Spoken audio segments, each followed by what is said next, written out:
Okay, good afternoon. I want to welcome everyone to Vito Marcantonio, spokesperson for the left, and my name is Fagiani, and I'm going to be your chairperson this afternoon. I'm a founding member of the Vito Marcantonio Forum, and I'd like to begin by giving a review of a brief history of the Vito Marcantonio Forum, as well as review some of the public events that have taken place over the last 2 decades that have helped to keep Vito Marcantonio's legacy alive. In the summer of 1991, a small group of activists founded the first Vito Marcantonio Forum. Our purpose was to commemorate and continue the work of the radical 7-term Congressman Vito Marcantonio. On November 11th, 1991, we co-sponsored, along with the Brecht Forum, an all-day conference on the theme of the multicultural curriculum, Recovering Progressive Traditions, that was held at the Brecht Forum. We wanted to create an annual event where an award could be given to someone who embodied Marcantonio's blend of radical coalition politics. The first award went to Annette Rubenstein, who had edited a collection of Marcantonio's speeches, I Vote My Conscience, and played a major role in the American Labor Party. While the program was strong, attendance was weak and the organization dissolved after. Although the Vito Marcantonio Award honored 2 more recipients, community activist Pete Pasquale and artist Ralph Fasanella. Despite its demise, the Vito Marcantonio Forum served as a catalyst for future activities around Marcantonio. On December 10, 1994, the East Harlem Historical Organization, Union Settlement, and Italian Americans for a Multicultural U.S. sponsored a conference at the Museum of the City of New York entitled Vito Marcantonio and Coalition Politics. As part of the program, Pete Pasquale, who personally knew Marcantonio and devoted his life to the youth of East Harlem, was presented the second Vito Marcantonio Award. On May 1997, the John D. Calandra Italian American Institute of Queens College sponsored a conference, The Lost World of Italian American Radicalism, whose plenary session was dedicated to Marcantonio. On behalf of the Italian Americans for a Multicultural U.S., I presented the 3rd Vito Marcantonio Award to Ralph Fasanella, the renowned artist who had known Marcantonio well and who had run for city council on the American Labor line. 2 of Fasanella's most important canvases, Campaign, Lucky Corner, and Death of a Leader, depict Marcantonio. On November 12, 1998, the largest gathering since the memorial meeting organized by the Vito Marcantonio Memorial in December 1945 took place at New York University, where almost 400 people attended Vito Marcantonio, a recognition and celebration. And 2 of the principal organizers for that event were Roberto, Ragone, and Gerald, Meyer. Finally, on October 3rd, 2011, 15 people reestablished the Vito Marcantonio Forum with the intention of resuming its tradition of bestowing the Vito Marcantonio Award to an activist who best embodies Marcantonio's unique political legacy. Recent activities at the Forum have sponsored include the celebration at the Brecht Forum of the 4th printing of Professor Gerald Meyer's book, Vito Marcantonio, Radical Politician, 1902 to 1954, which is here today, and the naming of a conference room at Hostos Community College after Marcantonio at the behest of Professor Meyer. And finally, the special tribute, Vito Marcantonio and the Puerto Rican People, Solidarity and Progress, which was attended by over 100 people at the Center for Puerto Rican Studies at Hunter College. In October of this year, we plan on sponsoring a talk and documentary about the life and progressive activist of the artist and progressive activist Frank Fasanella, and the date will be announced later. So now I'm going to give a brief overview of Vito Marcantonio's political career. Vito Marcantonio defied the truism of American politics, that in the United States, a radical politician has only 2 possible fates, defeat or co-option. The most electorally successful radical American politician in the 20th century, Marcantonio served as a congressman from East Harlem in Manhattan for 14 years, 1934 to 36 and 38 to 50. As the only American Labor Party member in the House of Representatives for almost the entire period from 38 to 50, he articulated the program of the left on a full range of foreign and domestic issues.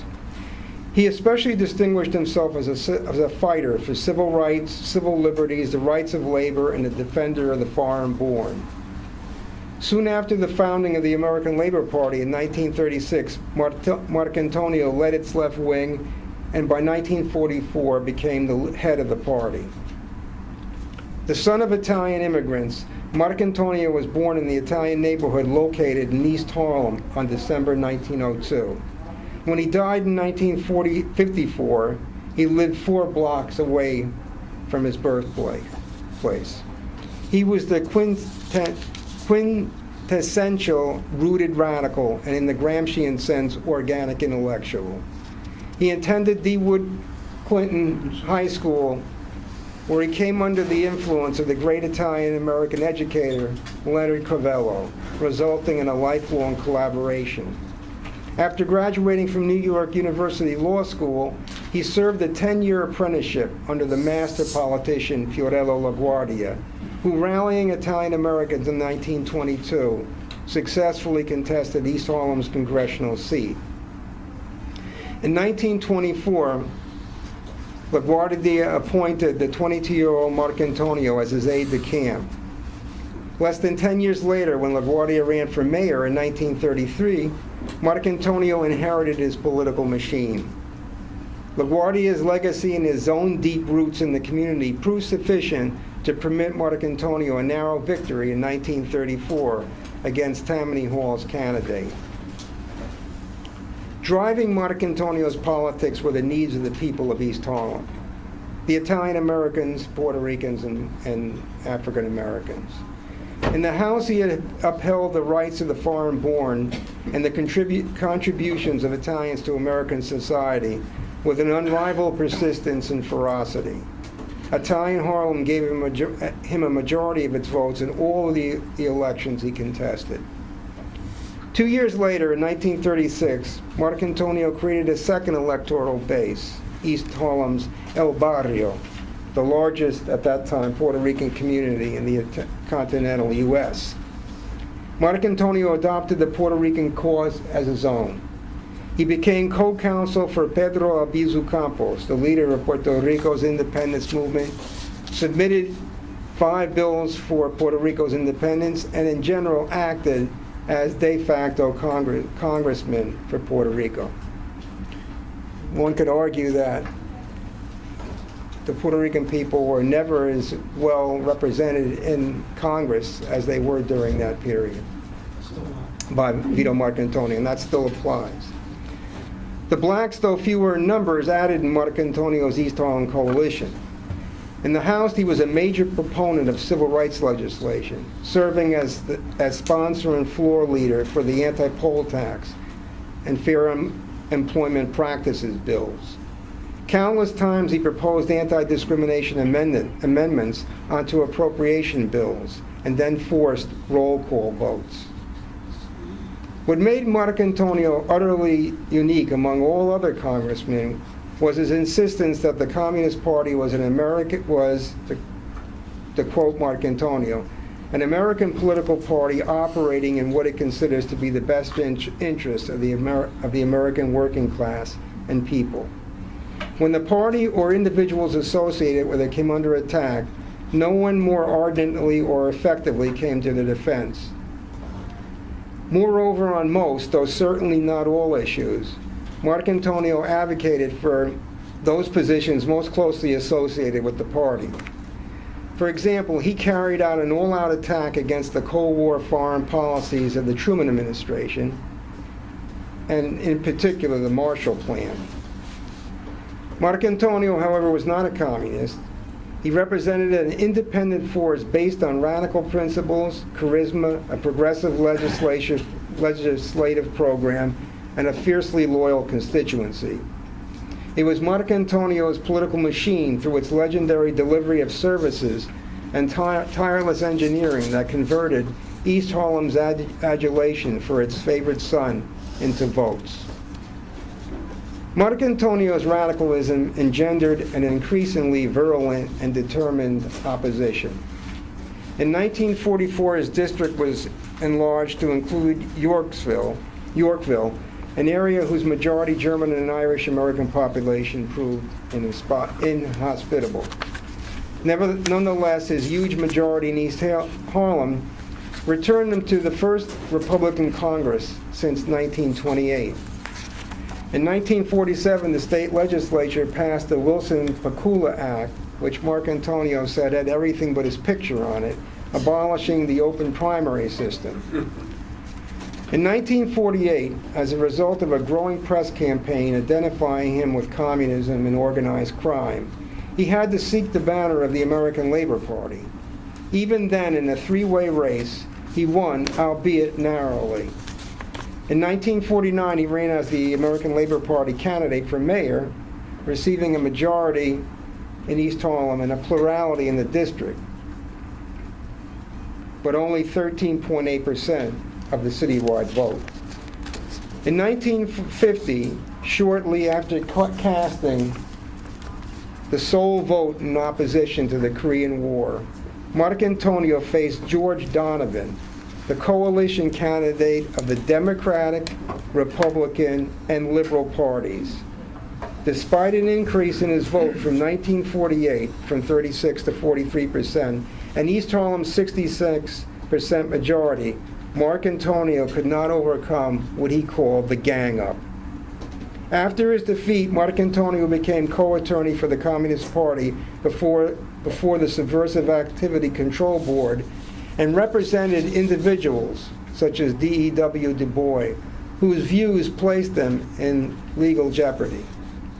On August 9, 1954, while returning from a printer with nominating petitions for an attempted comeback, Marcantonio fell dead of a heart attack not far from here in City Hall Park.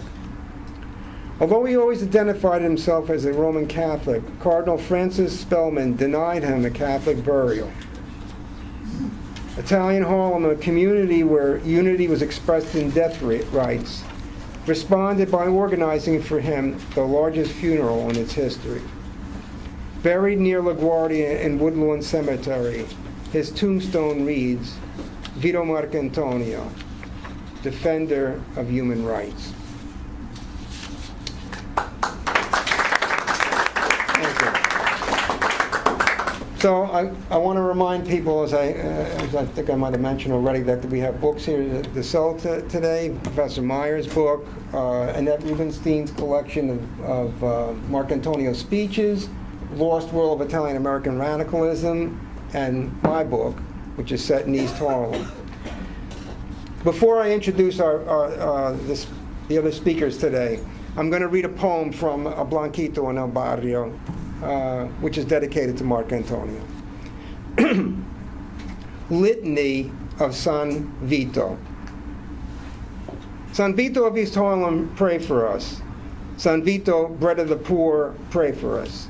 San Vito, crucified by Wall Street, pray for us. San Vito, martyr of McCarthyism, pray for us. From the jail cell wall, San Vito, deliver us. From the backyard crap game, San Vito, deliver us. From the loan shark's vig, San Vito, deliver us. From the drunken stupor, San Vito, deliver us. From TB and asthma, San Vito, protect us. From the social worker's visit, San Vito, protect us. From immigration raids, San Vito, protect us. From the landlord's greed, San Vito, protect us.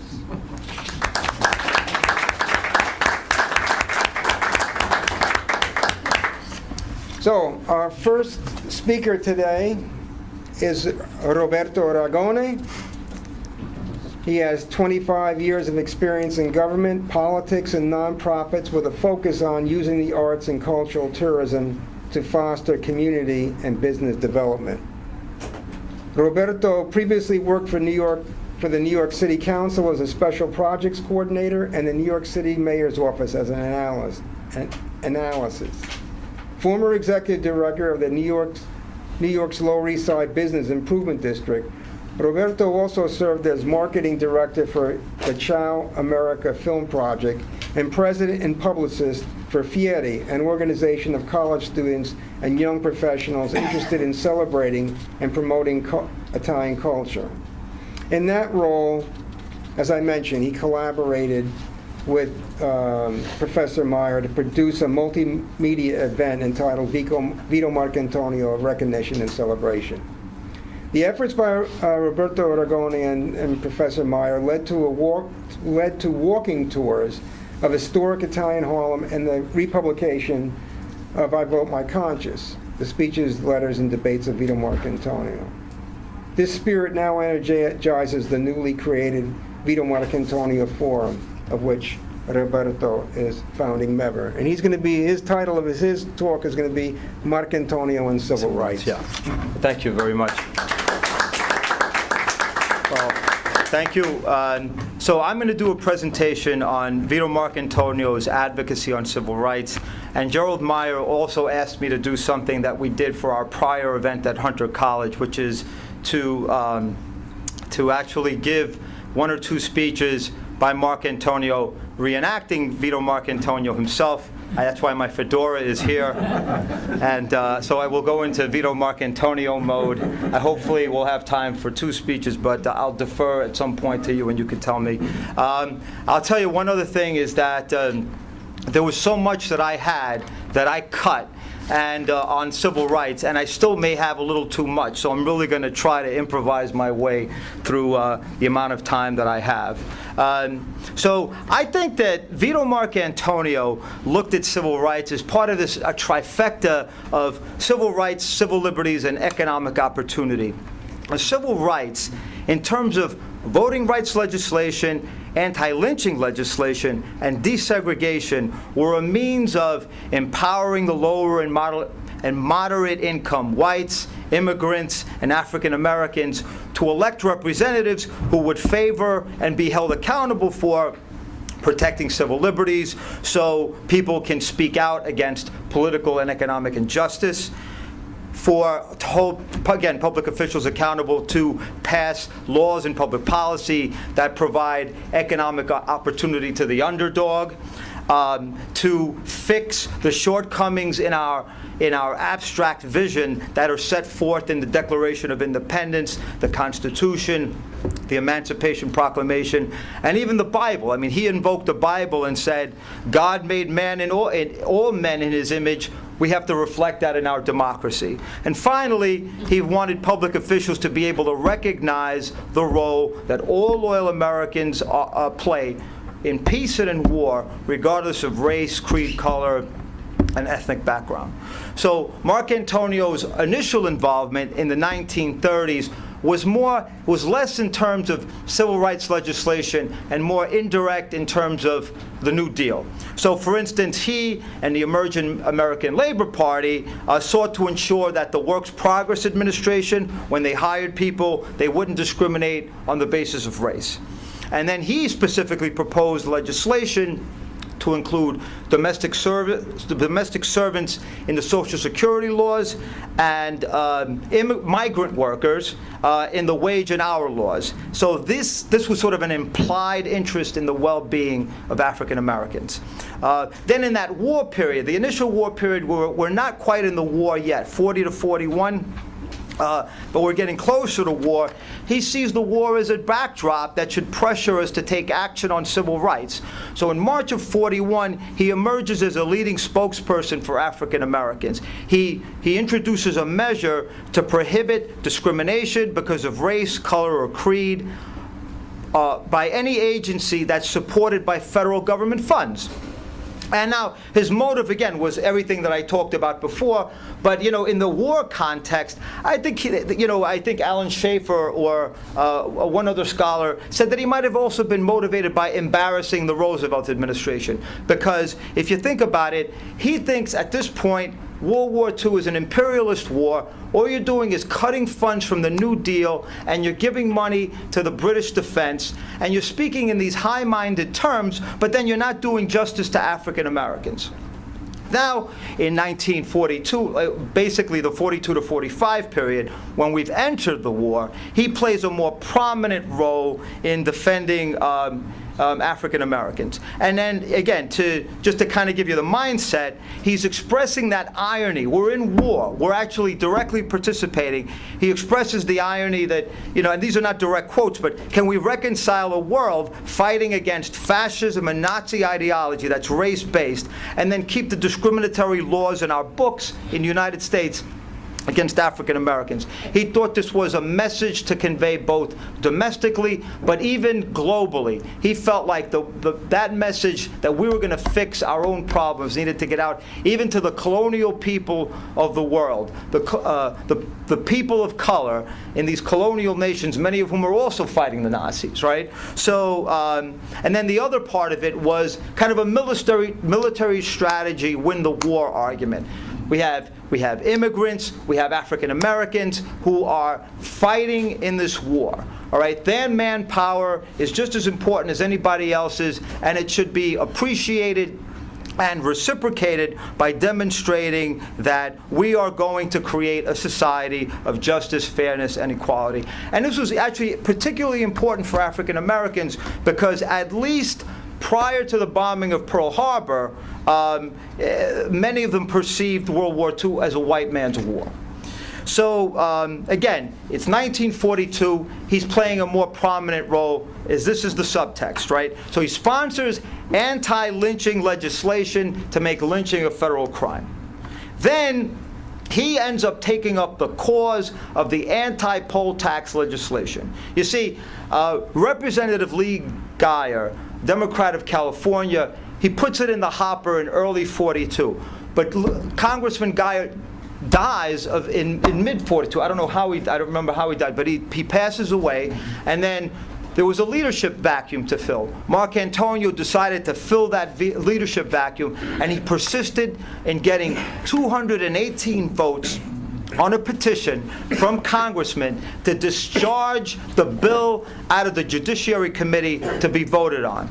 And remarkably, he got the bill passed. For the first time in history, in one of the houses of Congress, the anti-poll tax legislation passed. But it passed in October of 42. So think about it. There's only 3 months left in the session, so there isn't much time. It goes to the Senate. They filibuster. And the Roosevelt administration also fears that the Southern senators are going to hold up wartime measures, so that bill dies, right? Now, it's the beginning of the new session. It's January 1943, after the 42 elections. Marcantonio makes it a point in January. The first thing he does is he introduces the anti-poll tax because he wants a 2-year lead time, right? He wants to hit the ground running. So then what's interesting is just before or just after he introduced the legislation, something happened on January 15, 1943. If the country didn't know who he was before then, by that day, it was going to happen because he was going to become a cause célèbre.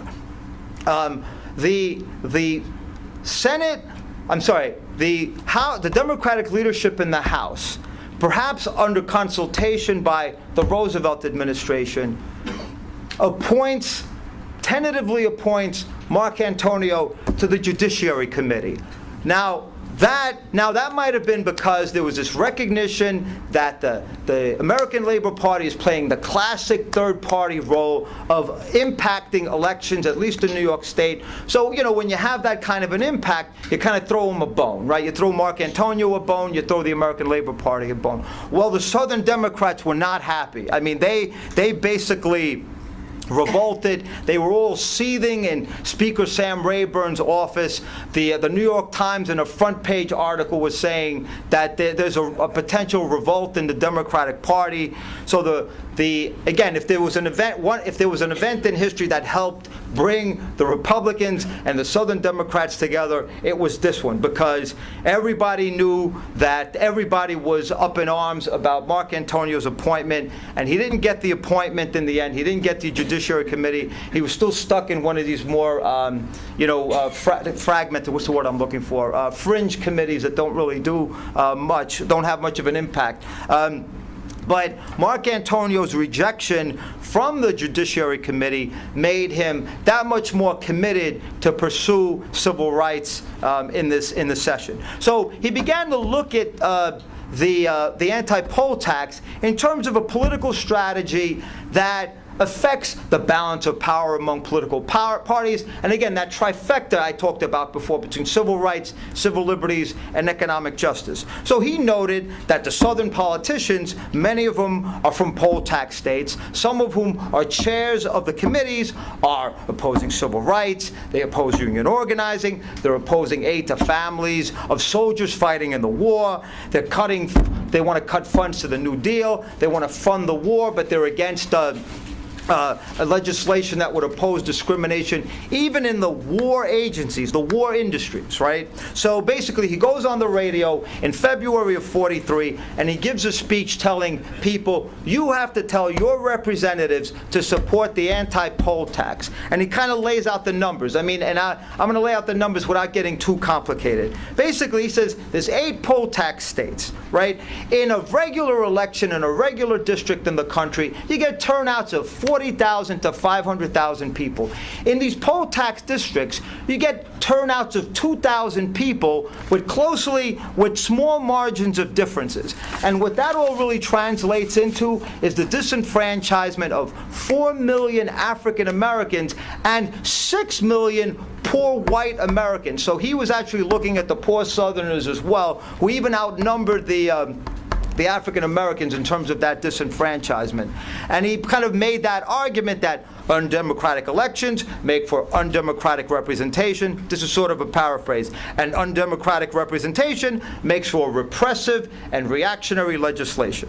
So again, he passes the legislation. It's May of '43, so there's plenty of time to go before that session ends. But again, it doesn't get to the Senate till 1 year later, and it's unbelievable. I was reading from I Vote My Conscience. Some of these senators would oppose the legislation just because Vito Marcantonio sponsored it. I mean, there was an obsession. There was one senator who said, this is a paraphrase, every I is dotted and every T is crossed, just like Mr. Marcantonio wanted it. I mean, it was just, and so one senator, Senator James Eastland, basically said, if this bill moves, I'm offering 1,000 amendments. So that failed. So what he tried to do is take a more targeted approach in December of '43 with a national soldier voting apparatus bill that would give soldiers, again, so whoever tells you that Marcantonio's against the soldier, even though he was against a lot of our foreign policy, don't let that person fool you. He was always looking out for their well-being. He basically wanted to give them an absentee ballot and make sure that they don't have to pay any kind of poll tax. And especially since a lot of them had registered to vote, and many of them were 21 in December of '43. That failed, a silent filibuster in the Senate. It passed the House, failed in the Senate, based on a motion to limit debate. Again, 79 Congress, it's January of '45, new session. Once again, introduces the anti-poll tax, once again gets the 218 signatures, once again discharged from the Judiciary Committee, once again filibustered in the Senate. So his best success actually came with the Fair Employment Practice Commission. In 1944, he was able to get an appropriation of $500,000.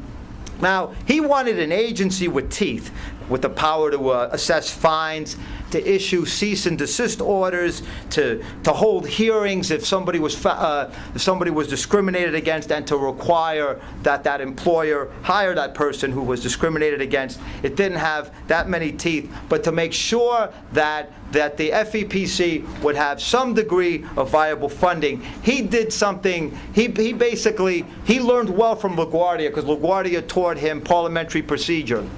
And so he introduced the FPPC in 18 different war agencies. For appropriation bills in 18 different war agencies, and you couldn't separate the two bills. So everybody had to pass the 18 war agency bills, and as a result, there was $500,000 available to the FPPC. And again, he outmaneuvered the South on parliamentary procedure, and they were known for being very good at parliamentary procedure, thanks to LaGuardia's mentorship. And then he, again, in the war was coming to an end in 1945. He knew that that people weren't going to be as interested in advocacy for people who were being discriminated against in employment after the war is over. The backdrop of the war would end. So he managed to get $250,000 for a second appropriation for FPPC. So, and again, this is all happening while his district at that point had already been gerrymandered, okay? So then he tries other ways to help African Americans. So in Alan Schaefer's book, there's this acknowledgement that he issued a resolution to investigate the employment practices of Major League Baseball to determine if there was discrimination. At that point, there weren't any African Americans in Major League Baseball, so it was basically a scare tactic to get them to get moving on it. So he was one of the people to play a role in ending the color ban in Major League Baseball and the bringing in of Jackie Robinson. So now it's 1946. The war is over. There's retrenchment. There's a congressional majority that's Republican for the first time in years, as Gil mentioned. There's McCarthyism that's going to emerge, but then there's McCarthyism with the rise of Richard Nixon. The Wilson-Pakula Act is passed. We're restricting him to only run under his own party. So what he tries to do, he can't move the poll tax, he can't move the FPPC, so he tries to attach civil rights issues and FPPC proposals in other legislation, some of which had to do with civil rights and some not. So for instance, there's a bill to end segregation in the armed forces, basically arguing bullets didn't discriminate against blacks and whites, bombs didn't discriminate against blacks or whites. In 1948, he says, look, if we're going to give subsidies to American manufacturers and distributors to help the Europeans, then these companies should practice Fair Employment Practice Act practices, because when you put tax money together of blacks, whites, Jews, and Gentiles, then everybody should be beneficiaries in terms of political and economic rights.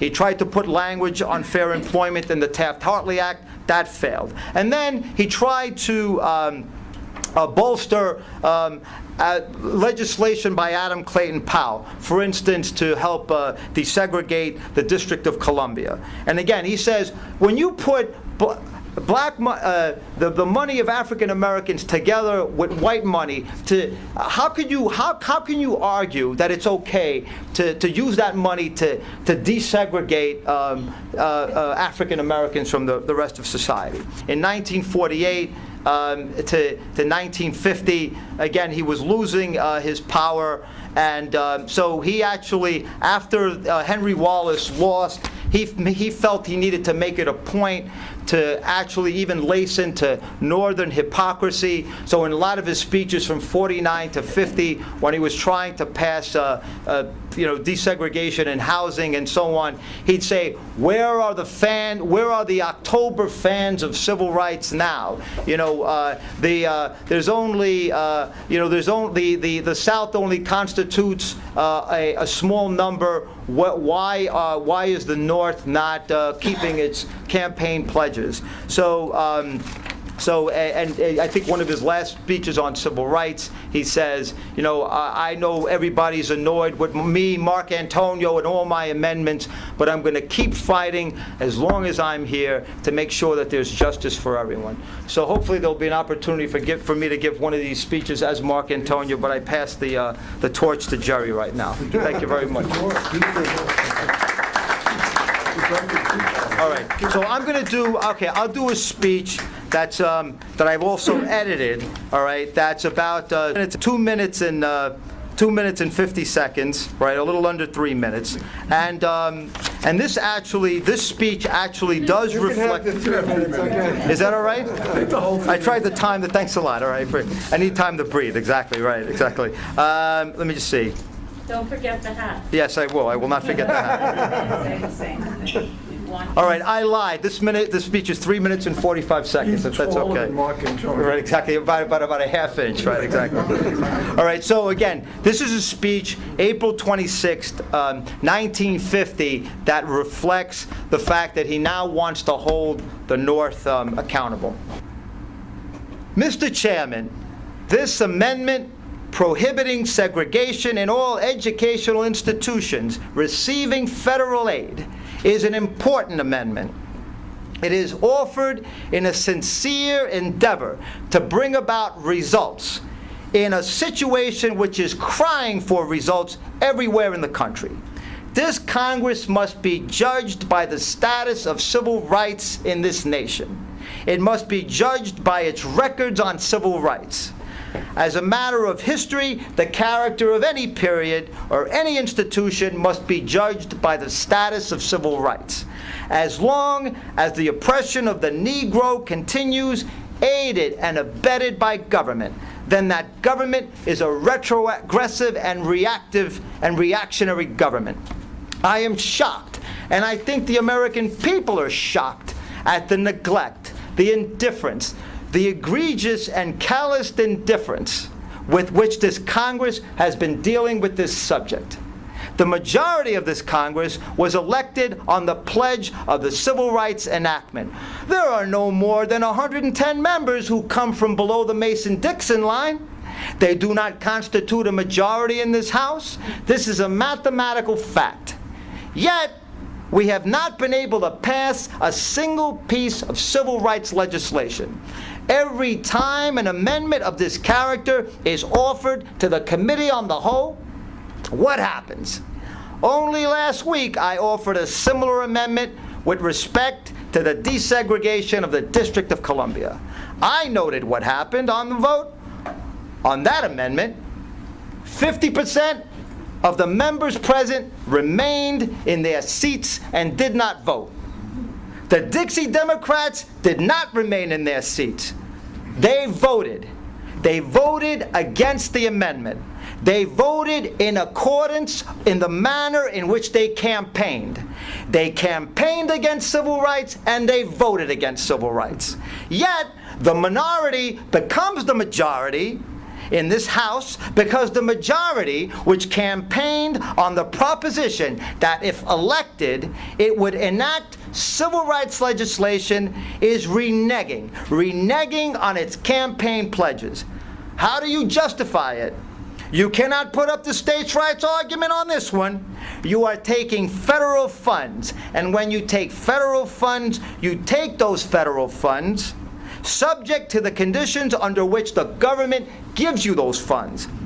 There's no states' rights proposition involved here, although I have never had any respect for that kind of argument, the use of so-called states' rights to defeat civil rights.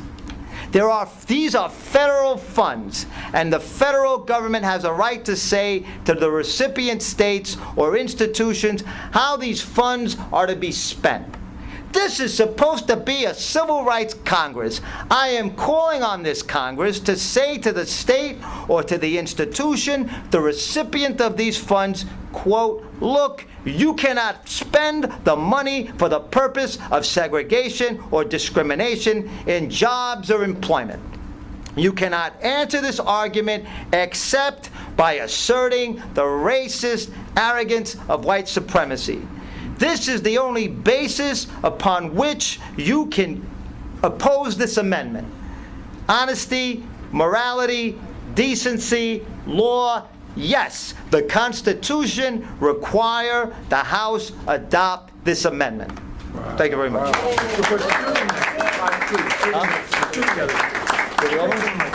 I I want to give some of my time. I want to hear the other speech. I haven't heard Vito Marcantonio live, so this is as close as I can get. There's one that's 4 minutes, or is that too long? What about 3 minutes and 50 seconds? Okay, 3 minutes. Let me find. Okay, hold on a second. Take my hat off because I'm Roberto. We're going now, right? Jacob Javits had proposed a bill to prohibit discrimination in colleges and universities, but Marcantonio's version prohibited discrimination in all institutions and said you can't use any money, any federal money, to discriminate anywhere, right? So Javits had just said something to make a distinction between the two bills, and this is Marcantonio's response. That is right. The gentleman's amendment is very limited, as a very limited civil rights amendment. The gentleman, Congressman Javits, is very limited in his approach to civil rights. And my approach is sweeping. I want full civil rights. I admit the difference, and I think our records in this House will bear out that difference. Now, with my amendment, you have another chance to keep faith with the people. I know it is annoying to you when I offer these amendments. I know a lot of people are annoyed and disgusted that Marcantonio should repeatedly offer these civil rights amendments. But I am going to keep offering these amendments as long as I am here until we win this fight. Because I conscientiously believe, and this is my guiding political philosophy, that no white man is free in America as long as the Negro is subjected to discrimination and Jim Crow and segregation. There can be no freedom and no democracy if in any way in the land where men and women are deprived of equality because of the color of their skins and of their national origin or their place of birth or the church in which they worship. Sure, you can wave the flag. If you want, you can red bait and you can raise the red bogey. All you want. But as long as men are deprived of equality and these God-given rights by means of Jim Crow and white supremacy, we will not have genuine, real freedom, real equality, real democracy in these United States. Now is the chance to strike a blow against white supremacy by adopting this amendment. Thank you very much.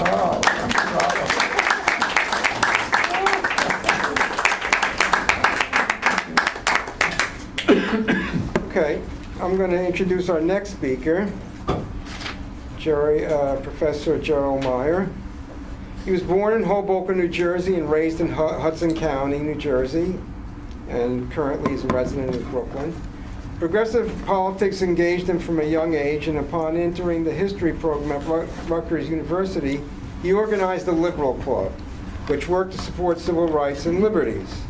He earned a BA with a major in history from Rutgers in 1965, and an MA from City College, CUNY, with a major in Russian and modern European history in 1968. In 1984, he earned a PhD from CUNY. Professor Meyer is a founding member of the faculty of Hostos Community College, which is part of the CUNY system. Initially an historian, he continued his career as a researcher, activist, and educator. He was the chair of the Save Hostos Committee that worked to keep the college open when the CUNY Board of Higher Education threatened his existence in 1975 and 76. He served as the chair of the Behavioral and Social Science Department and coordinator of the Social Science Unit. He is currently co-chair of the Hostos Circle of 100 Scholarship and Emergency Fund. Professor Meyer is a professor emeritus at Hostos Community College and now teaches as an adjunct professor.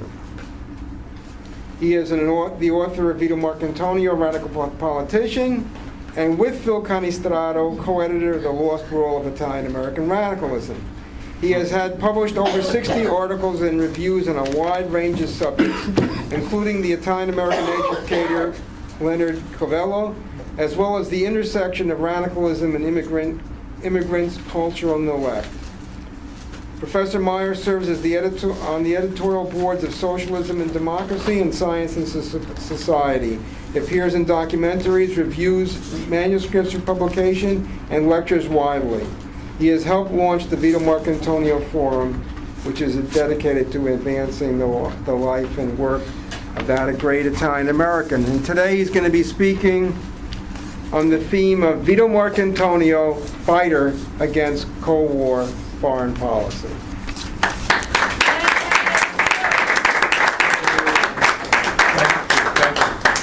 Before getting started, I'd just like to make a couple of very short comments. Marcantonio, when he fell dead, it was right directly across from the Woolworth building. He had come out of the subway, and he was going to the ALP headquarters. The last headquarters was 17 Murray Street. So he fell dead of a heart attack, a massive heart attack. And it was on the east side of Broadway. And one of the goals of the Vito Marcantonio Forum is to identify sites that are part of Marcantonio's history and have them plaqued. And that would be one that's very, very important for us to do. And we're going to do it. We'll do it. And but when he fell dead, they went through his pockets and they found all kinds of amulets, all kinds of scapulars, and medals and so on. And he was not a practicing Catholic. This bothers me, I'm sorry, this really bothers me. But they sent for a priest, and he was given the last rites of the church, and then the church refused to bury him. And that is such a disgrace. That is such a disgrace that they did that to him. It's interesting, Annette Rubenstein, in talking to his wife, Miriam Sanders, said there was a hidden blessing in that. And I said, Annette, why? She says, because I could be buried together with him in a Protestant cemetery. So we should remember all of this. But to see a hero of this nature, to be humiliated and denied his place, even in death. Someone wrote in a letter to the Memorial Society, and it said it was ecclesiastical vengeance, against a good man. And Dorothy Day, they held a mass for him at their headquarters, and she said that that from the Psalms, he said he knew of the poor. Anyway, not that he helped the poor, but he knew of the poor, and that those kinds of distinctions are significant. So, I think what's also important about the Judiciary Committee is by Roosevelt interceding to get Marcantonio a committee assignment equal to his status in the Congress was a reflection in part of justice, an act of justice. But Roosevelt was a politician, a very good politician, but also understanding that he needed the American Labor Party to win the election against Dewey in '44. I think with the poll tax, thank you very much, Roberto, for all of this wonderful, wonderful material today. With the poll tax speech, what we always have to keep in mind is the poll tax was never defeated in Congress. It was only defeated, the poll tax was never defeated by the United States Congress. And the poll tax, as you pointed out, and as Marcantonio pointed out, disenfranchised more white people than it disenfranchised black people. And the requirement was not only to pay money for the general election, you had to pay money to vote in the primary election. You were doubly taxed. And we're talking about sharecroppers and tenant farmers who had extremely little cash money. Cash money was to buy needles and to buy salt and to, they had no cash money. So it's the disgraces that was never passed in Congress that required a constitutional amendment.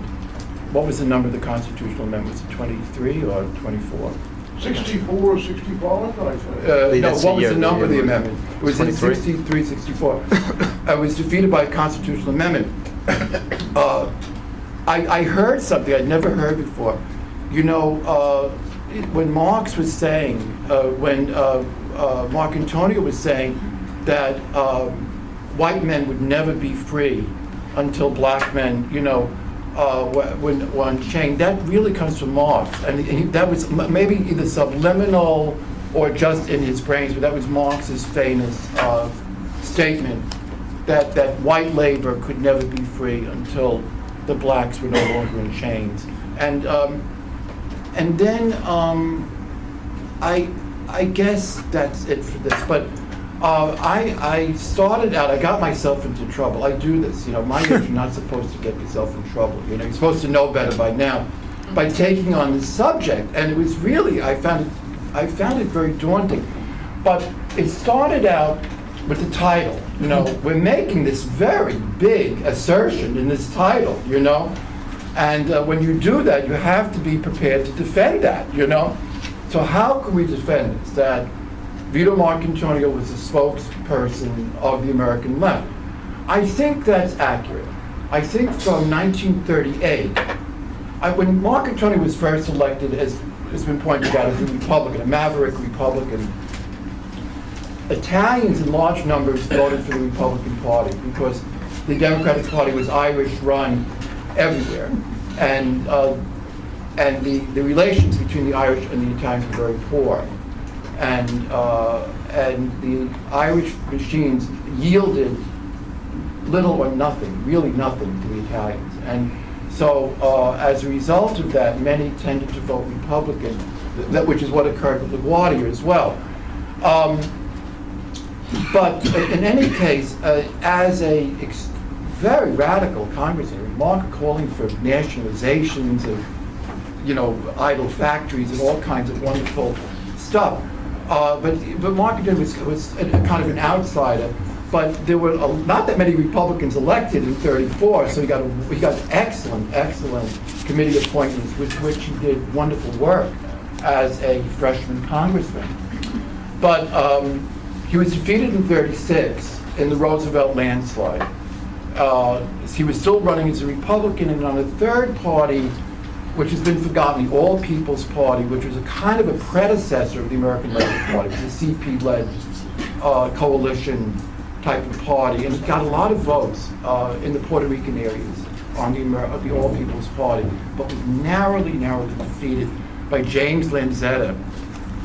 Well, he defeated James Lanzetta in '38 because Marcantonio was famous for helping people. He had been the aide-de-camp of LaGuardia when LaGuardia was the congressman in the same seat in East Harlem for 10 years.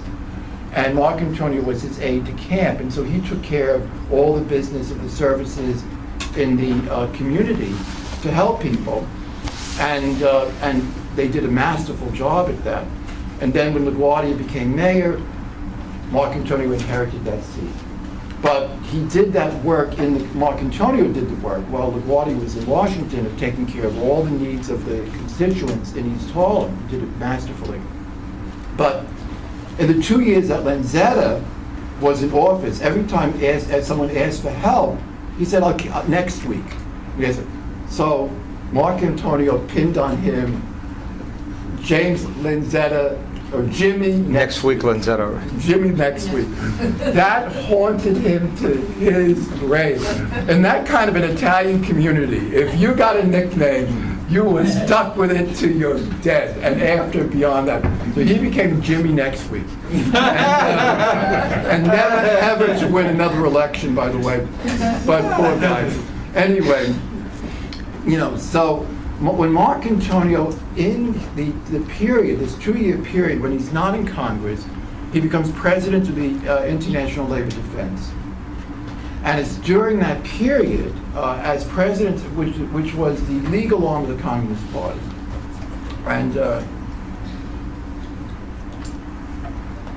And the International Labor Defense was masterful. Great, great victories. There had been nothing but defeats. Tom Mooney, Sacco and Vanzetti, everyone landed in jail. They were there forever or they were executed. And starting with the International Labor Defense, there are victories in the court because the Communist Party adopted a remarkable strategy of not only fighting these political trials politically in the streets and in the court, fighting them politically with the judge, but they bifurcated it to do the mass work activities even better and internationalizing them. But in the court, they fought a legal battle using the methods of the court with the best lawyers, using the best techniques that lawyers can use, not making speeches in court. The speeches were outside the court, the legal battle was in the court, and they started to win. They organized the great international campaign for Sacco and Vanzetti, but they didn't control the court. And because they didn't control the court, they were executed. Had they controlled the court, they would have been freed, almost for sure. But they started to free people. The Scottsboro boys were all freed. Angelo Herndon was freed. And they took up Albizu Campos's case, again a bit late. But these incredible victories, one after the other. They did something else which is very critical, that the International Labor Defense redefined lynching to be a political crime. They redefined lynching as a political crime. That regardless of whatever the accusation was against an African American, that they stole something, they did this, they hurt somebody, they raped a woman, whatever it was, whatever the accusation was, true or not true, it was dealt with as a political crime. Because the purpose of lynching was to terrorize the African American people. It wasn't to punish a single black man. It was intended to terrorize black people. And as a result, every lynching had to be treated as a political crime. And in doing that, they reinterpreted the whole nature of the requirements of white people in relationship to black people and the left in relationship to African Americans. And Marcantonio was the leader during that of the International Labor Defense during that period, and remained as the president of the International Labor Defense until that was folded into the Civil Rights Congress in '46. When he returns to Congress in '38, he returns as an enrolled member in the American Labor Party. It was the first opportunity to do that. They had run candidates in '36, but you couldn't enroll until '37. And he immediately enrolled, and so did Fiorello LaGuardia, enrolled in the American Labor Party, and he stayed as an enrolled member until he died. There was annual enrollment, an annual registration by the in New York State. You had to register annually in order to vote. And LaGuardia stayed in the American Labor Party until he died in '47. And so now Marcantonio goes back to Congress as the only congressman from the American Labor Party, denied any type of congressional committee appointment. There's no piece of legislation with Marcantonio's name on it because the legislation generates from a committee. So he was denied that. He was alone where you have to raise your hand and the House Speaker calls on you. No one has to necessarily call on anybody if they don't feel like it. How did this guy do all of this? One of the points that that what Roberto pointed out was that at the end, during the war, he had these victory amendments that every time there was a piece of legislation, repeatedly just slapping an amendment on it. There can be no discrimination because it hurts the war effort. Notice what this is. It hurts the war effort. And I think this is why I love Marcantonio, is this connection of principle with politics. You know, if you're only principled, it's a religion. You don't believe in God. There are religions that don't believe in God. Confucianism. If we imagine you have to believe in God, you know, no. There are all kinds of religions that, you know, Buddhism, that very vague, or if there's any belief in God whatsoever. You don't have to believe in God. Ethical culture, you don't have to believe in God too. If you're only principled, you're not a leftist. You're a sectarian. You're a religious person. That's all. If you're only practical, you're probably going to become corrupt. But even if you don't become corrupt, you can't possibly represent a radical point of view, which is going to go up against power, which is going to have to struggle against people that can hurt you, and connects you with the oppressed. He connected the two better than anyone else I know. I'm delighted to hear of other candidates for this position, you know, and we need as many as possible, by the way, to choose from, especially because he's not alive any longer. But this ability to connect. So he's not, so in fighting for civil rights, he's not just fighting for a principle of equality for all. You don't even hear it that much. It's always connected to, we're fighting a war against fascism. In order to fight against the war against fascism, people have to work in the factories. How can you deny people the right to work in the war industries if we're fighting Hitler? You're helping Hitler. That's how you win. That's how you win. And the black people knew it. They knew it. So rather than having all of this kind of romanticized, highfalutin talk, to find practical ways to really make progress, I think really typifies Marcantonio more than anyone else I could think of. But what attracted me on the question of national spokesperson, it's really that there's been no one else in this position where on the whole gamut of issues, civil liberties, civil rights, immigrant rights, labor rights, and foreign policy, and agricultural policy, I mean everything, he spoke to every single point. There are people who believe, when I interviewed people, there were not too many alive anymore, you know, and they would say, Marcantonio never missed a day in Congress. I don't know how to prove that, you know.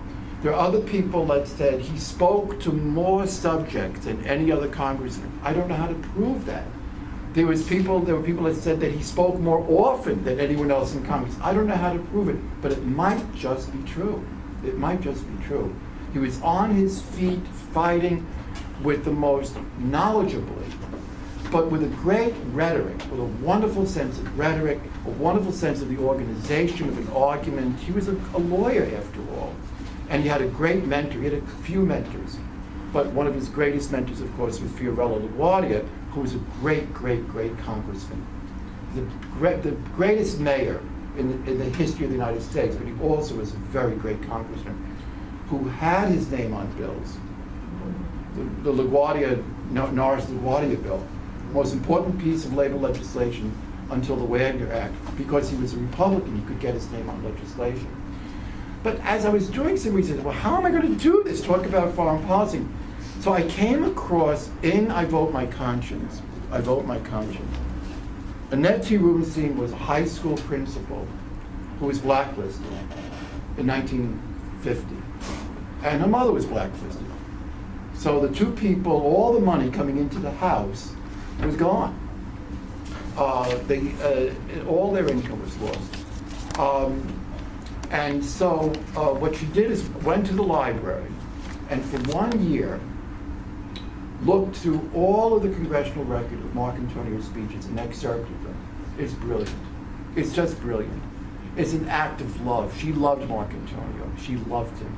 I hope he loved her too, you know, but she loved him. And they were very, very close. I don't think romantically, you know, I don't know, who knows.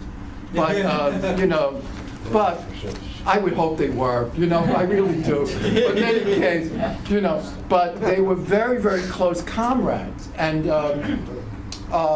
agreed, I think, and she was very important in his political work, and I also think his last birthday was celebrated in her home.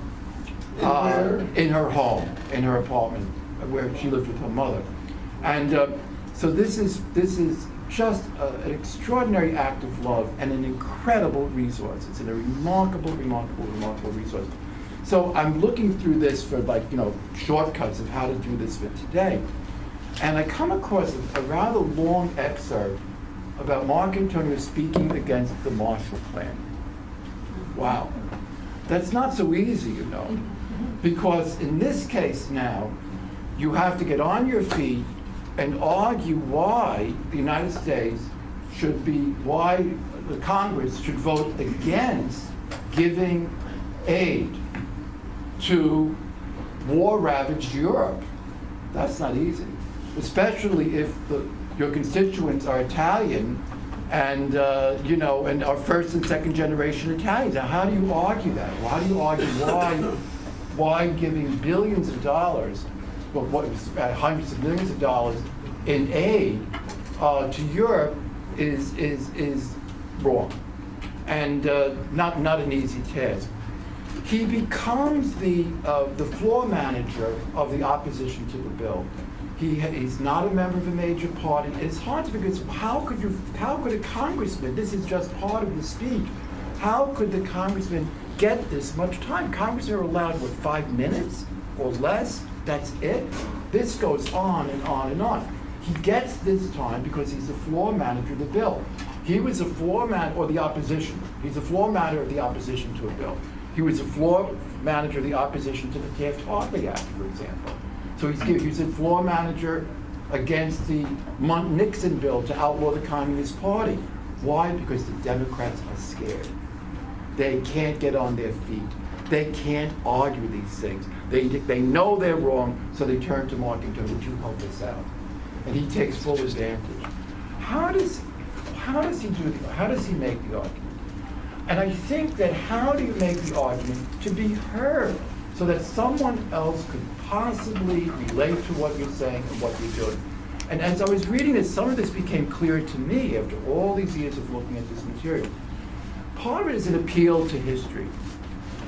He says, why do we need this bill? Why do we need the Marshall Plan? We have UNRWA, United Nations Rehabilitation and Relief Administration. UNRWA, United Nations Rehabilitation and Relief Administration. Who was the administrator of UNRWA? LaGuardia, Fiorello LaGuardia, after he was mayor. He became the administrator of that.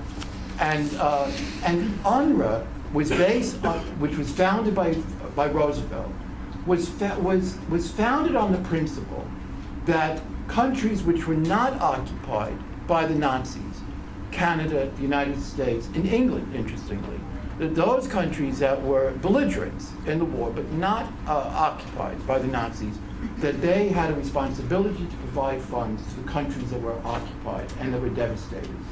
And UNRWA gave hundreds of millions of dollars of aid to the countries that were most devastated. That's a problem.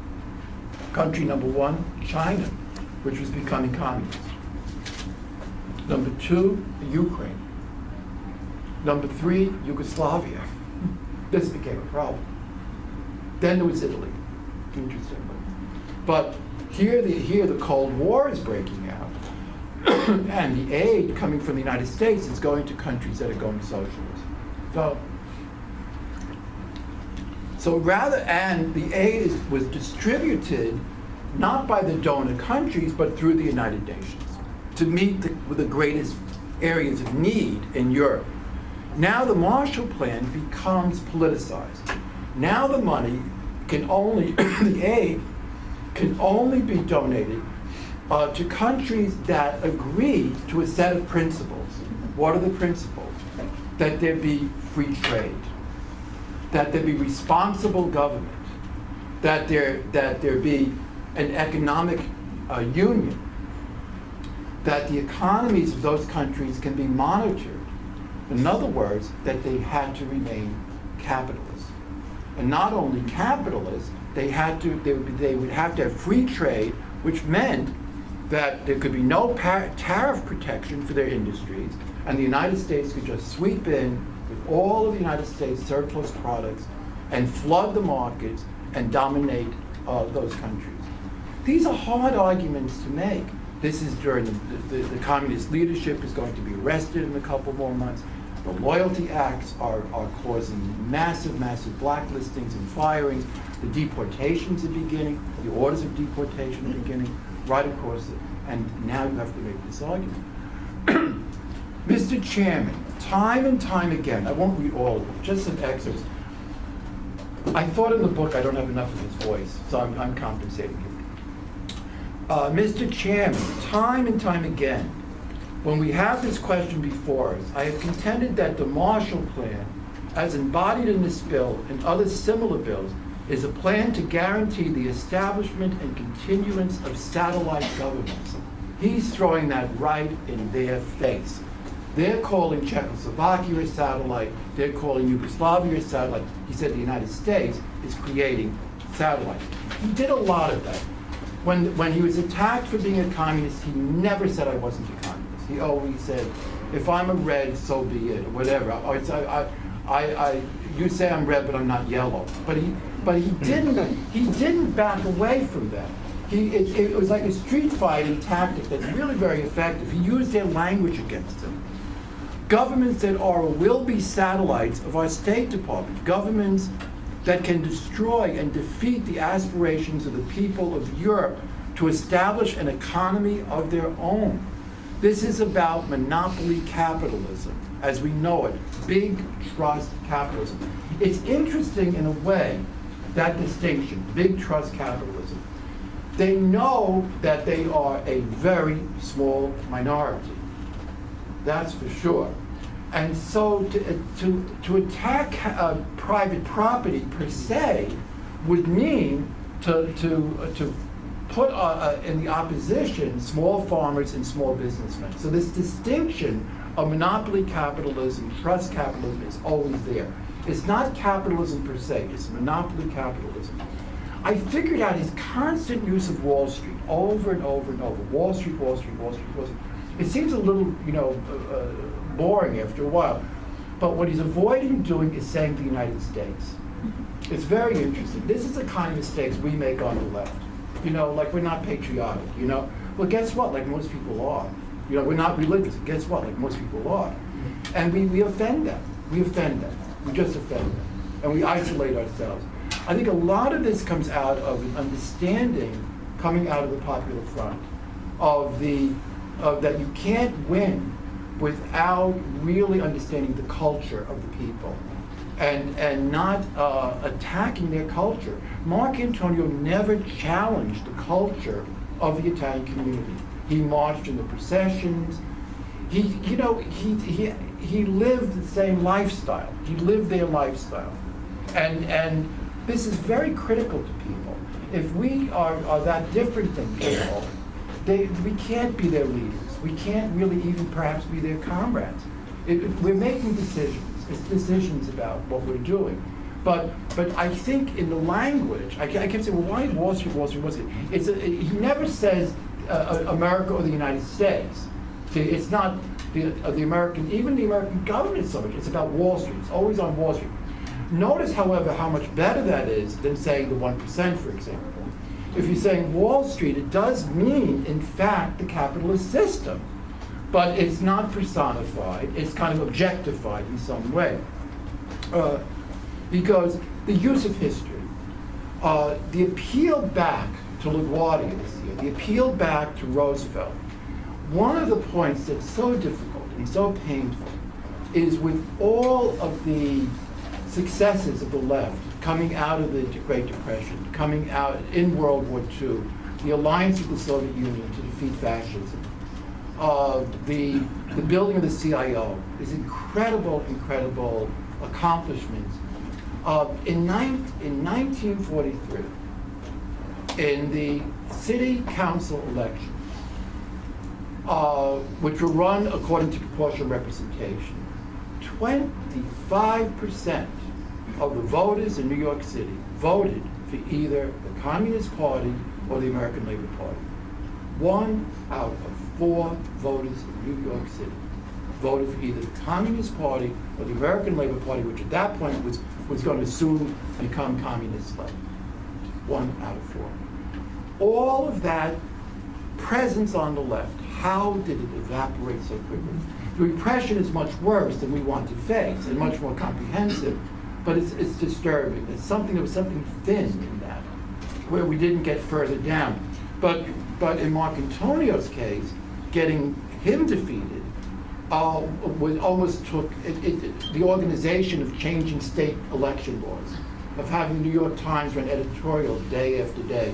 I mean, like kind of massive, massive opposition. I think that he says the bill is a bill for world control by Wall Street. One part, just to finish up a little bit, that I find so striking in his arguments against the Marshall Plan is he uses the example of Italy throughout. Now, why does he do that? Well, maybe he knew more about Italy, possible, but I think it's authentic. He's Italian. That makes sense. That's him. That's him. Everybody knew that. He was the spokesperson for the Italian people. Italian Harlem was the largest little Italy in the United States of America. All of this legitimates his advocacy for that position.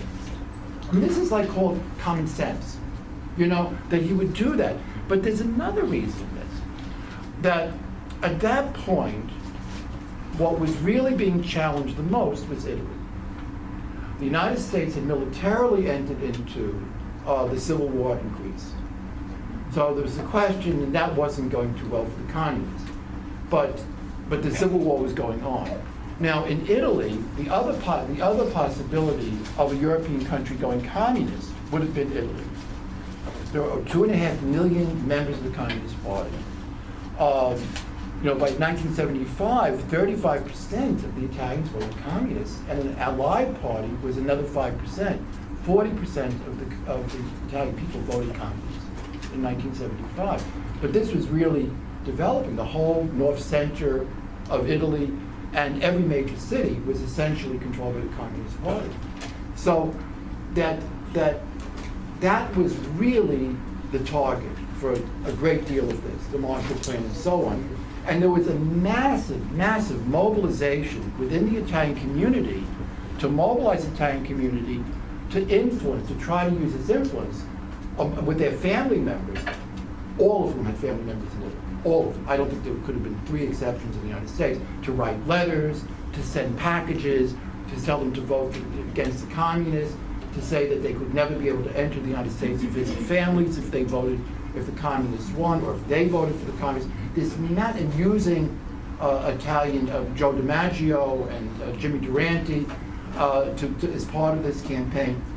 And Marcantonio's appeals and its argumentation is how the Marshall Plan and other policies of this sort will prevent nationalization of industry, and in the process would mean that the industrialists that supported the fascists would remain in power, and that the land could never be redistributed from the landowners that supported the fascists.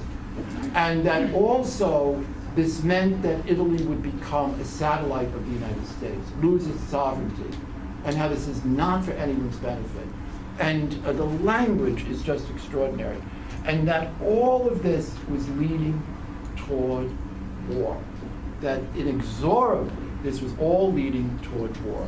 And that the only hope was somehow to try to restore the wartime alliances with the Soviet Union, and to have policies not like the Marshall Plan, which exacerbated the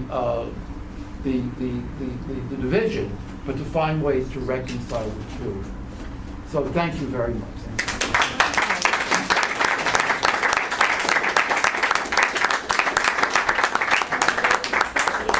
Okay, so we have about 15, 20 minutes remaining, and are there any questions that people would like to direct at the speakers today? I'll just start on this side. Yes, ma'am. Thank you. First of all, I want to say that I've never been more proud to be an Italian American. I don't know anything about, or I didn't know anything about Vito Marcantonio. Professor Meyer, I'd like to know how you first became interested in the life of Vito Marcantonio. Well, you know, I found out my grandmother was Jewish when I was 15. You know, I mean, she was eating matzahs and, you know, and hiding gefilte fish in the closet, and the holidays would come, like she'd put little napkins on her head and so, but it was only when I was 15, it took me longer to figure some other things out, I want you to know. But in any case, but as far as I know, I don't have any Italian ancestry, but you never know. You really know, how do you know? So, but in any case, my interest in Marcantonio had nothing to do with his being Italian. It almost shocks me. I'm just being, you know, at this age, why not? You know, let it out. I want to be like a left-wing, what's it, Joan Rivers, you know? But in any case, I mean, those are my idols, you know, Eartha Kitt and Joan Rivers. Now, in any case, so, but the idea is I mean, I don't know why. I don't know why I was so disinterested in that. And so I saw the name and everything, but that was not 1%, not anything. My interest in Marcantonio was coming out of the 70s. What was left? Ashes. All of the movement, all of that struggle, you know, and I was in it, you know, to win it, you know, like really. I mean, I didn't wait till 45. It wasn't an accident that I got my doctorate when I was 45, you know.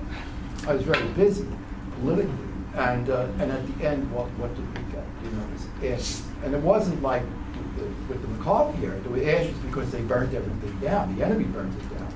This was the movement burnt itself up. You know, it was outrageous. So I wanted to do something abuse. I also felt terribly guilty. Because for my master's, I did my master's on the Virgin Lands program in the Soviet Union. When Khrushchev, they needed wheat. So they sent everybody, the communists, the best people, out into Kazakhstan and places like worse, you know, to plow the fields. They got a lot of wheat, and then after 3 years, it all blew away. So in any case, but then after I said, why did I spend 2 years writing about a failure of the Soviet system, you know? So I had to do something to compensate for that. So in any case, I knew that Marcantonio was like a legendary figure. I mean, I would just hear bits and pieces of things. I remember a very good friend of mine, Armenian, and he said, he goes, this guy Marcantonio was great. I go, how did, he goes, when his brother wasn't working, his father says, well, why don't you do like Marcantonio and go and help the poor people, you know? So I said, well, how would your father know about Marcantonio? He said, you know, he was an immigrant, he didn't speak English. He goes, he read the Armenian communist newspaper, you know? So, in any case, but I would keep hearing things here and there, and mainly about his successes electorally. I liked very much that he helped people. I think that that if we're not helping people, we're full of shit. I'm sorry. The revolution is just full of shit. I mean, plain English, and windbags, a bunch of windbags. You know, just that simple. Everything the Communist Party did, they helped people immediately. They'll take the International Labor Defense. They help people. By the way, when they were in jail, they sent money so they could have cigarettes and candy and some change, something.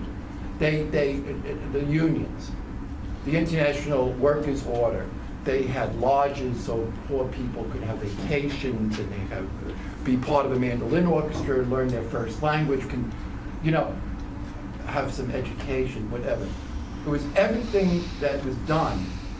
The tenants, the tenants organizations, the unemployment leagues, all of that had an immediate possibility of helping another human being while they were fighting the wider struggle. If you're just fighting the wider struggle, you're not helping individuals, you're full of shit, in my opinion. I'm sorry. That's right. It's just garbage, it's nonsense. So I think what is really, and I love the fact of his being involved in that kind of a way. you know, of where there was no, so I was going to do it on the American Labor Party originally. So I kept being attracted to Marcantonio. So I went to a librarian. Librarians can be very, very helpful. So I said, I was at Tammany, because it wasn't that much about the American Labor Party. Originally, I was actually going to do the American Labor Party, because there's lots of material in the Marcantonio collection, the librarian told me, in the 42nd Street Library. That's where the Marcantonio papers are. So I go there, it was like late. It was raining out, it was like maybe 4 o'clock, 3:30. I was only going to be there for an hour and a half or so. So I get the reader's aid, it's, oh my God, it's like pages and pages, all these boxes. So I just kind of point, to the letters from the constituents. I said, 1950, 1949, whatever it was. So this big box comes out, and I kind of, oh my God, this is like, you know, so I started taking out letters. I found them absolutely fascinating.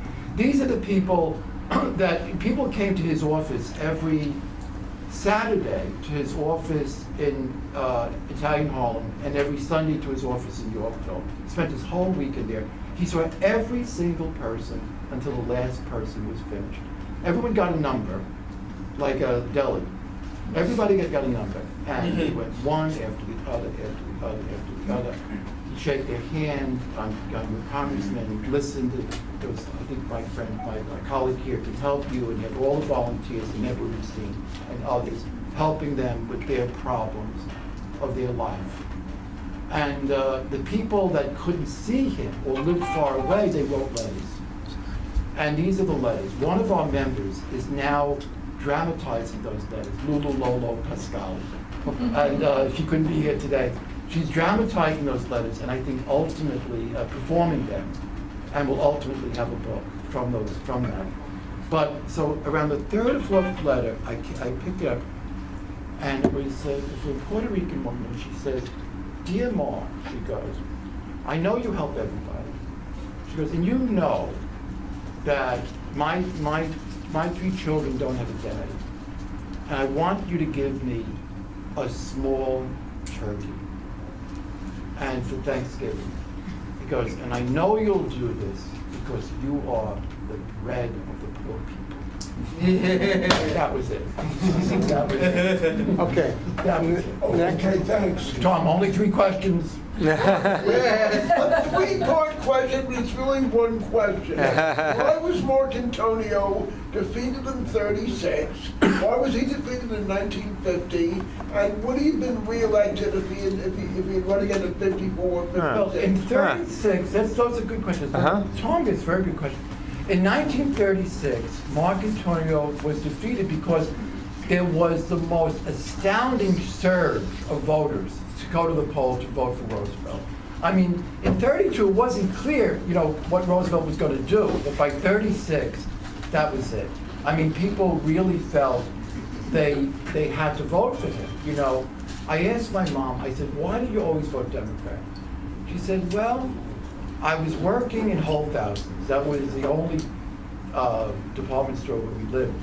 And I was working 40 hours a week and making $20 a week. And when Roosevelt came in, I was working 40 hours, I was working 30 hours a week and making $20 a week, whatever it was, or, you know, and that was it. You know, my grandmother, when Roosevelt died, she just wept that she had widow's benefits. Years ago, before they had widow's benefits and you were old, you went to the poorhouse. Every county in the United States of America had a poorhouse, and that's where old people went, where the family was too poor to keep them.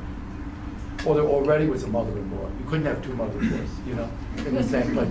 But I think that, so in 36, you had this incredible avalanche of people going to the polls voting Democrat. And Marcantonio was running Republican and All People's Party. And he was very close. Now, he lost in 1950 because fusion was the miracle that helped the left. That the ALP could maneuver around and bargain and all the rest of it, and it allowed itself to really grow as a major party, not a major, but a very, very important third party that had enormous influence on everything that was occurring in the city, the state, and even nationally. But fusion is a double-edged sword. The socialists that had won in 1919 and 1920, all of them were ultimately defeated by fusion, by the Republicans and the Democrats running a single candidate against the socialists, and that's what happened at the end of the McCarthy era. They started running, that's how Leo Isaacson was defeated. There was only one other time that an American Labor Party member was elected to Congress. That was Leo Isaacson in a special election in 47 in the South Bronx, East Bronx district with Puerto Ricans, blacks, and very poor Jews in the East Bronx. Tenement Jews, not with the elevators and the Grand Concourse there. So in any case, so he won in a special election in 47 with a majority of the vote against the three other candidates. In 48, again, more people coming out to vote, and a candidate running as Democrat, Republican, Liberal defeated Leo Isaacson. In 50, candidate, Democrat, Republican, Liberal defeats Marcantonio. His vote went up. Marcantonio's vote went up between 48 and 50. But he was overwhelmed by the fusion. Marcantonio would not have been reelected. Was not what? Would not have been reelected in his lifetime. Even if he had lived, well, he died so early, but the McCarthy era really lasted much longer than people realized. We're stuck a lot with these decades, with a very, very artificial boundaries. And it was only until 1963 that the Communist Party had some legal rights, for example, to function. There were deportations going on until almost the mid-60s. The people who had been naturalized citizens or had come here as infants, being deported to Finland, being deported to Greece, and so on. We forget this. This was into the 60s. And it was very, very difficult. Yes. Okay, you're next, sir. Thank you all panelists for the presentations. I mean, I think I learned about Vito Marcantonio with somebody that I used to work with, an elected official here in the city, handed me that collection of speeches, and I think it's actually the original book. A lot of the speeches I saw, that I read in that collection just had to be tweaked a little bit today to be so relevant to some of the issues that we face or confront internationally and nationally and domestically. And I wanted to ask specifically, even though we have 4 elected officials, Congress people from Puerto Rican descent in Congress today, 3 Democrat, 1 Republican from Idaho, a teabagger, no less. And I think one, in my opinion, comes very close to defending Puerto Rico in the same passion as Vito did, this Congressman Gutierrez from Chicago. Wonderful. In terms of what he's done. I'd like to know a little bit more about the bills that he presented in Congress to decolonize Puerto Rico and his relationship with Albizu Campos in particular, whom we represented. And then aside from that, what would Vito today think about the Working Families Party? Well, these are big questions. But Marcantonio submitted 5 bills for Puerto Rico's independence. The first one in 36 and the last one in 1950. They're all very, very similar. They're differences, but I'd like to mention a couple of differences perhaps. But what I think, again, is so critical, it's not just something based on general principles. That's really what we used to call bourgeois democracy. Not that bourgeois democracy is a bad thing. When you live in the McCarthy era, you see how good bourgeois democracy could really be, how important it could be. But it's not enough. It's not enough to get real democracy, social democracy, economic democracy, cultural democracy. That we have to go beyond the limits of formal legalisms that come out of the bourgeois revolutions. And that's our job as leftists to do that. That's our job, is to expand democracy into the areas of cultural democracy, linguistic rights. Linguistic rights for minority. The Communist Party was so fucking good on this, I'm telling you. That it was a political act to learn your first language and teach it. A political act. We need to, what do we know today, right? In any case, but also, I think that with Marcantonio, with the bill, it wasn't just, it included everything you would expect it would include about sovereignty and the rights of nation laws. But but it was hugely had to do with economics, with the fact that Puerto Rico had been despoiled by its relationship to the United States, and from a nation of small independent farmers that were literate, that had, you can see in Puerto Rico the Masonic lodges in all the Arecibo, any town you call it, there were these big, right next to the churches, like a real fuck you to the churches, these magnificent Masonic lodges. All of that came from the small farmers, the cafeteros, right? And a whole culture, and all of that is despoiled by U.S. corporations going in and substituting sugar plantation, where you now have seasonal agricultural workers instead of independent farmers. A whole debasement. People turning to alcoholism, people losing literacy, migrating about, coming to the United States, being uprooted, devastating to Puerto Rico. And he goes into all of this, how Puerto Rico was now, similarly as he did with the Marshall Plan, is that what occurs here is saying free trade is really the rights of the powerful over the weak, to reduce them to dependency and subservience. Because an island, everything had to come in, obviously, by ship. But now Puerto Rico was governed by the coastwise shipping laws, which say that things could only be shipped in American flag ships, where the costs were 4, 5, 8 times higher. So everything in Puerto Rico was more expensive than otherwise. On and on and on and on. All of these disabilities, all of this, not being allowed to fly the flag. That was a crime. Incredible to fly the Puerto Rican flag, a crime. It's incredible. So, but he says, in order to have independence, Puerto Rico must be indemnified for the damage the United States made. I mean, this is really, really political. This is principle, which is attached to something people could understand, responding also to their concerns. Fearful that if the loss of the connection with the United States could drive them further down, So, and it's real. Now, Marcantonio defended the nationalists. The only time Marcantonio ever left the United States was to go to Puerto Rico in '36. He had never left the United States ever again. He never went to Italy? No, he never went to Italy. He talked about it, but never did. He didn't go very far. The only time he ever went to American South was to visit the nationalists that were imprisoned in Atlanta Federal Prison. He went repeatedly when he was head of the ILD. He not only made speeches and made sure that the checks arrived for them so they could buy, something when they were in prison. He went to visit them, repeatedly went to visit them. He hated doing that. He didn't like doing that. He didn't want to go to the South. He went to the West Coast once, to San Francisco. But he was a lawyer for Albizu Campos and the other nationalists. And then when Albizu Campos was released from prison, he got him he was in terrible shape physically. He got him admitted to Columbus Hospital, which was present-day Cabrini. It was Cabrini Hospital, at that point called Columbus Hospital. And he stayed in Columbus Hospital, and then he got him an apartment in East Harlem, and continued that relationship.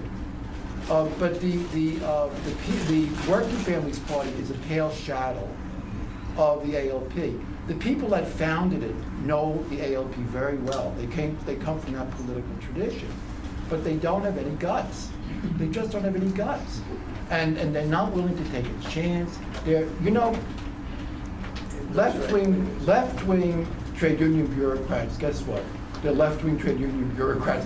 I mean, they're good people. I know many of them, but they're not willing to take a chance. They're not willing to risk anything. Okay, I want to. I want to ask you as far as what happened with the open primary system? There's gerrymandering, and then there's an open primary Right. system. And those are two mechanisms. So can you talk a little bit about Yes. how open primaries happen? I Another have question. heard, but can we do this first? Can we do this, because this is such a big question. I have heard from Roberto that there's an effort right now, I think, in the state legislature to overturn the Wilson-Pakula Act. There is. It's still on the bill. There is. This is like a holdover from McCarthy that's still Cuomo there. supports it still. So, Right, post What's the name of the act? It's the Wilson-Pakula Act.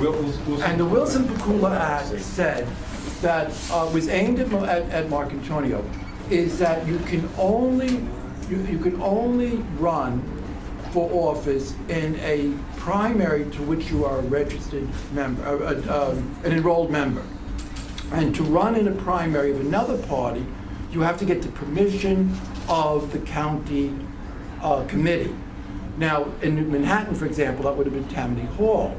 Now, what that did was take away choices and rights from the electorate. That's still on the book. You know, the losses, the Democratic losses in the McCarthy era, many of them are still on the books. And thank you very much. Also, your prayer was as far as save us from the social worker. One thing you study the history of social work, I've just started studying that a little bit, is you see that they're going in and enforcing abuse. Can you talk a little bit about how, why was that part of the prayer, and what was the social work doing within the Italian community? Well, first of all, I am a social worker, so that played But a role. it's also like. But I know the evolution, the thinking in social work has evolved now towards empowerment rather than the dependency model that was in place earlier on, where social workers would be very intrusive in people's lives. Were they also at that point reporting as far as to the state apparatus, as far as like, hey, little Johnny's truant from school, whatever. They were doing things as far as that would impose a state upon the family. Right. yes. That was one of the critiques of social work. But I think there's been an evolution, like I say, in a self-criticism that's moved beyond that. When was the But poem written? excuse me? When was the poem written? I wrote this poem Okay. just a couple years ago, but I was doing social work in East Harlem, and I was doing social work type work, in the '60s. So I know the feelings in the neighborhood. There was a whole an emergence of a new generation of radicals, Young Lords Party, and they were very hostile to social work. And matter of fact, I think I postponed my career as a social worker for several decades because I was still reacting to that hostility in East Harlem against social work. But like I say, that's evolved, and empowerment became the guiding slogan. But you know something, we're going to have to end now. So you want to give this gentleman one Not last just point? this. The great crime of this is that Italian American youth, if you say I went to a workshop on Vito, or they go Corleone, see, they don't know Vito Marcantonio. They don't know Vito Marcantonio. It's a good We're going to change that. We're going to change I that. hope so. I hope so. Thank you. very much.